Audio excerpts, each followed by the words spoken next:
Hey, it's time for a little history lesson of America hegemony. Do you know the Trail of Tears? Ron Placone is with us. Hank Thompson's here. Now, Ron, you know about the Trail of Tears, right? Yeah, familiar. The Trail of Tears was a series of forced removals and migrations of Native Americans by the United States government in the 1830s. Imagine how hard life was back in the 1830s, right? You don't have medicine. You don't have refrigeration. You don't have heating. You don't have anything. You don't have running water. They had wells, right? Yeah. I'm pretty sure it was wells back then. No Twitter. They were really... No, they didn't even have Facebook. And no McDonald's. They had MySpace, though. Yeah, they had MySpace. This brutal process resulted in the deaths of an estimated 4,000 Cherokee people died as they were forcibly marched thousands of miles. To put the death toll in perspective, 3,000 people died in the attacks of 9/11.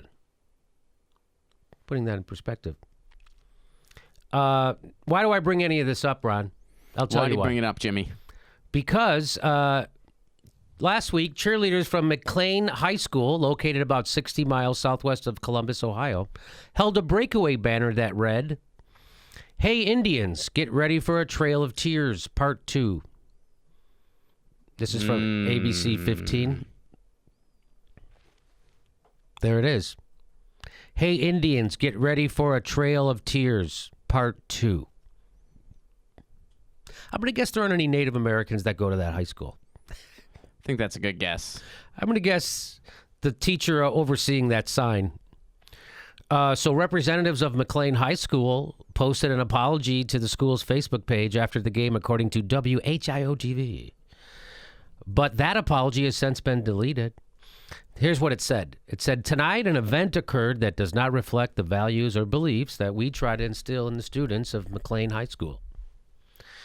An immediate apology was issued to both the principal and athletic director of Hillsborough High School. We would also like to apologize to the citizens of Greenfield for the poor reflection on our community. Well, that's nice and everything. And let me just say this to the people of Hillsborough High, the Indians. Maybe you change the name of your frickin' team. Isn't that weird? Just last night I watched the Cubs play the Indians. At least they don't do this anymore. Remember when the Braves would play? I remember that, yeah. They would do this. Yeah, they would do that. It's like so demeaning. I mean, I'm not a Native American. I'm just imagining that's demeaning. Go ahead. Especially because it's the white people who literally committed a genocide on your people. Yeah, well, the Indians especially, that's like a cartoon Indian that Walt Disney would have drawn. Yeah. It's a caricature. It's a caricature. It's awful. Yeah, that's not a real person. The ones that are a little more specific, like the Blackhawks or something, maybe you could argue it. But even that stretches what I think is just improper. But yeah.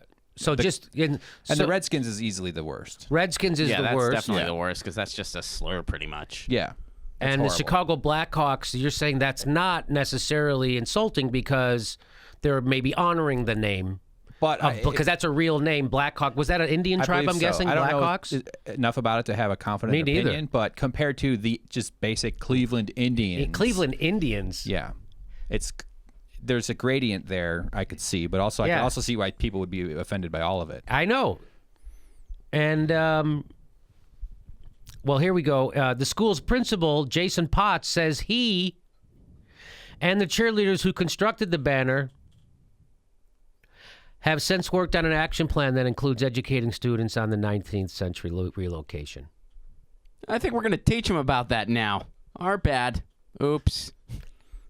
Whoopsie daisy. Maybe we should have a course about how, America got founded by wiping out genocide. No one disagrees. No one argues that America is founded on genocide. Right? Yeah. Okay. Now nobody in this studio. No. None of the three white guys sitting here. Hey, man, I'm Italian American. Columbus Day is one of the most embarrassing days of the year for me. Oh, I'm just kind of like, that was, we don't. You read that stuff that Christopher Columbus wrote about the natives when he landed, that stuff, but they'd be easy to screw over. Oh, yeah. Yeah. It was brutal. Oh, that's just one of the... brutal. Like, they're so nice, we could kill them all real easily. Yeah. That's what he said. They give you stuff. They were really nice people, so let's kill them all and take their stuff and make them slaves. It was just the mentality of the white European at that time was just crazy. Well, I mean, and the District of Columbia, we have links to Columbus that could be that's also right. taken out. On top the Capitol building, forgive me if I got the wrong building, is a statue of a woman who's the Columbia. She's the goddess of D.C. It's sort of a thing there. Columbia is sort of an American goddess invented by the founding fathers. Here's another fun one, like Christopher Columbus. Like people try to make sometimes like the heritage argument. Well, it's about Italian heritage. Over in Italy, a lot of people didn't like that dude because he was part of the aristocracy. Like he was part of the North and stuff.